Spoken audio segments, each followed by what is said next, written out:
गीत और समास के इंट्रोडक्शन करेंगे, लेखक के परिचय को करेंगे मेरे भाई। तो बेहतर तरीके से देखिएगा नामवर सिंह के बारे में। तो नामवर सिंह ने लिखा था प्रगीत और समास। क्या लिखा था? प्रगीत और समास लिखा था। तो इसके बारे में बेहतर तरीके से हम लोग आज करने वाले हैं। तो थोड़ा सा स्क्रॉल डाउन करके हम लोग ऊपर चलते हैं एंड बेहतर तरीके से निचोड़ते हैं नामवर सिंह को। नामवर सिंह के जीवन के बारे में बेहतर तरीके से जानते हैं, जहाँ से 1 से 2 नंबर आप एग्जाम में बना पाओगे। इस पूरे चैप्टर से 2 से 3 नंबर बनाओगे ऑब्जेक्टिव में। मैं झूठ नहीं बोलूँगा, लेकिन पूरा अच्छे से पढ़ोगे तब, क्योंकि तुम्हें भी पता है कि बुक से 40 को केवल ऑब्जेक्टिव आता है और ग्रामर से तुम्हारे व्याकरण 60 को आता है। तो नामवर सिंह के बारे में बेहतर तरीके से करने वाले हैं। इनका जन्म 28 जुलाई 1927 को हुआ था। नामवर सिंह का जन्म कब हुआ था? 28 जुलाई 1927 को नामवर सिंह का जन्म हुआ था और इनका मृत्यु 19 फरवरी 2019 को हुआ था। मृत्यु कब हुआ था? 19 फरवरी 2019 को हुआ था। और माता का नाम बागेश्वरी देवी था। ठीक है, माता का नाम क्या था? बागेश्वरी देवी। तो आई होप कि आपको ये समझ में अच्छे से आ गया होगा। और पिता का नाम था नागर सिंह, जो कि एक शिक्षक थे। ठीक है, नामवर सिंह के पिता का नाम नागर सिंह था। नामवर और नागर याद रख लेना। नागर जी एक टीचर थे, जैसे मैं हूँ, वो भी एक पढ़ाया करते थे। सिंपल है, तो अच्छे से याद हो गया होगा। तो इतनी सारी चीज़ें आपको याद हो गई, एक बार अच्छे से देख लो। क्लियर है? चलो आगे बढ़ते हैं हम लोग और अच्छे तरीके से हम लोग शिक्षा के बारे में जानेंगे। ठीक ना, नामवर सिंह के बारे में। चलो तो देखो यहाँ पर शिक्षा के बारे में जानते हैं। तो प्राथमिक शिक्षा आवाजपुर एवं कमालपुर गांव में हुआ था, जो कि उत्तर प्रदेश के गाँव में हुआ था। मतलब वही उत्तर प्रदेश में पड़ता है। 2 गांव, एक कमालपुर और एक आवाजपुर, यहाँ पर इन्होंने स्टार्टिंग की पढ़ाई करी थी। तो क्लियर है इतना अच्छे तरीके से।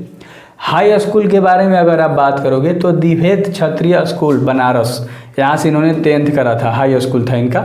ठीक है, चलो। और इंटर यानी 11वीं 12वीं क्लास कहाँ से किया था? उदय प्रताप कॉलेज से, जो कि बनारस में पड़ता है ना। और बीए कहाँ से किया था? बीए समझते हो ना, बीए आगे की पढ़ाई होती है। इंटर के बाद बीए होता है एक। ठीक है, तो वो एमए और बीए करा था। ठीक है, बनारस ले। कहाँ से किया था? बनारस से बीए और एमए किया था। उदय प्रताप कॉलेज से इंटर किया था। तो उम्मीद करता हूँ अच्छे से समझ में आ गया होगा, क्लियर तरीके से समझ में आ गया। चलो आगे हम लोग जानेंगे बीएचयू से क्रमशः। बीएचयू 1949 लेके 1951 में, है ना। चलो यानी कि बीएचयू, ये तो वो पूछता नहीं है एग्जाम में, तो कोई ज़रूरत नहीं है कि 1949 1951 याद करने की जरूरत नहीं है। लेकिन पीएचडी याद कर लेना, पूछता है। पीएचडी एक पढ़ाई होता है जो आप ग्रेजुएशन के बाद करते हो। ठीक है, बीएचयू में अब पृथ्वी राजेशों की भाषा में विषय पर 1956 में पीएचडी करा था ना। कौन से भाषा में?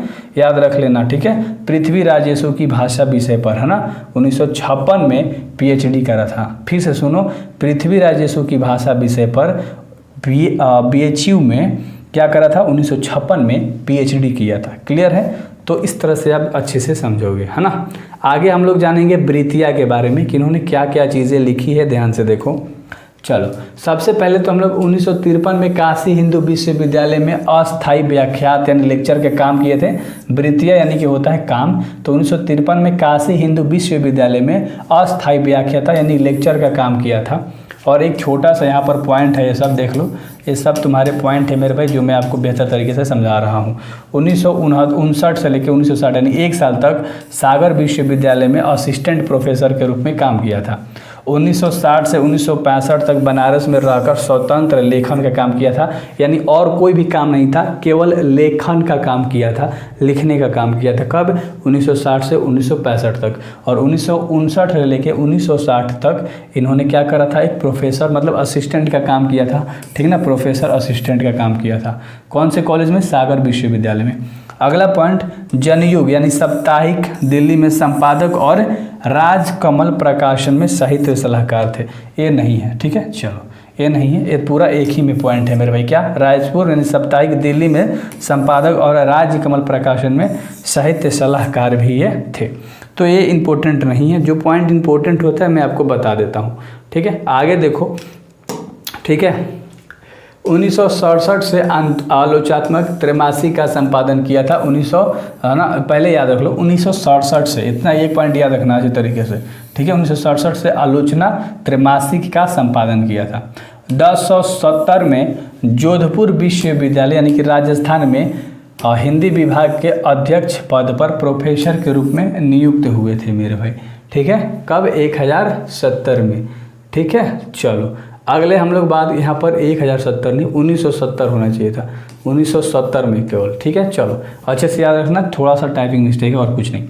1974 में जवाहरलाल नेहरू विश्वविद्यालय दिल्ली से भारतीय भाषा में हिंदी के प्रोफेसर के पद पर नियुक्त किए गए थे। कब? 1974 में जवाहर नेहरू विश्वविद्यालय में, है ना, दिल्ली के भारतीय भाषा केंद्र में हिंदी के प्रोफेसर के पद पर नियुक्ति इनको मिली थी, यानी कि नियुक्त किए गए थे, बैठाए गए थे एक पद पे। चलो अगले सवाल के ऊपर बात करते हैं कि 1887 में JNU से है ना सेवा मुक्ति पुनः अगले 5 वर्षों के लिए वहीं पुनर्युक्ति रह गए थे, यानी 5 साल तक। 1887 में है ना नियुक्त किए गए थे सेना मुक्ति के रूप में, तो 5 साल तक रहे। और 1993 से 1996 तक राजा समारोह राय लाइब्रेरी फाउंडेशन के अध्यक्ष बन गए। सॉरी, है ना, राजा राजमोहन राय के लाइब्रेरी फाउंडेशन के अध्यक्ष रहे थे मेरे भाई। तो क्लियर तरीके से आपको सारी चीज़ें पता लग गई होगी। ठीक है, और आगे हम बढ़ते हैं और कृतियाँ यानी कि सबसे पहले आलोचना के बारे में जानते हैं। तो इन्होंने बहुत सारी चीज़ें, आधुनिक साहित्य की प्रवृत्ति 1954 में लिखा था, छात्रवाद 1955 में, इतिहास और आलोचना 1957 में, कहानी नई कहानी 1964 में। सब इनके आलोचना है ना, क्या है मेरे भाई, ये सब इनकी आलोचना है, जो कि इसका ईस्वी बताया गया है। और अगला है, देख लो ध्यान से, कविता के नए प्रतिमान 1968 में, दूसरी परंपरा की खोज 1982 में, और वाद विवाद संवाद 1989 में। तो अच्छे से आपको क्लियर हो गया होगा। ठीक है, साक्षात्कार के ऊपर अगर बात करोगे तो 2 चीज़ें थी इनकी, कहना ना होगा 2006 में, और बात बात में बात 2006 में। ये दोनों 2006 की बातें हैं, तो इसे अच्छे से हो सके तो क्लियर कर लेना मेरे भाई। ठीक है, याद कर लेना, इंपॉर्टेंट है, जो कि VVI है। ठीक है, व्याख्यान की बात करते हैं तो आलोचक के मुख्य से, है ना, 2005 में याद रखना एक। और इनको सम्मान मिला था 1971 में, कविता के लिए प्रतिमान पर एक साहित्यिक अकादमी पुरस्कार मिला था। कविता के नए प्रतिमान के लिए याद रहेगा, कविता के नए प्रतिमान के लिए इन्हें एक साहित्यिक अकादमी पुरस्कार मिला था 1971 में। और नीचे एक छोटा सा पॉइंट है, इसे देख लो। ठीक है, चलो, यह पाठ आलोचनात्मक निबंधों की पुस्तक वाद विवाद संवाद से लिया गया है। यानी ये जो आप चैप्टर पढ़ रहे हो प्रगीत और समास, ये वाद विवाद संवाद से लिया गया है, जो कि इम्पोर्टेंट है, 1 नंबर में पूछता है कि प्रगीत और समाज कहाँ से लिया गया है, तो वाद विवाद संवाद से लिया गया है। अगले वीडियो में हम लोग सारांश करेंगे, जो कि इसको मैं काफ़ी डिटेल में आपको बता दूंगा। इंट्रोडक्शन आपने करा काफ़ी अच्छे तरीके से, तो आगे सारांश हम लोग करेंगे मेरे भाई। ठीक है, सो बेस्ट ऑफ लक।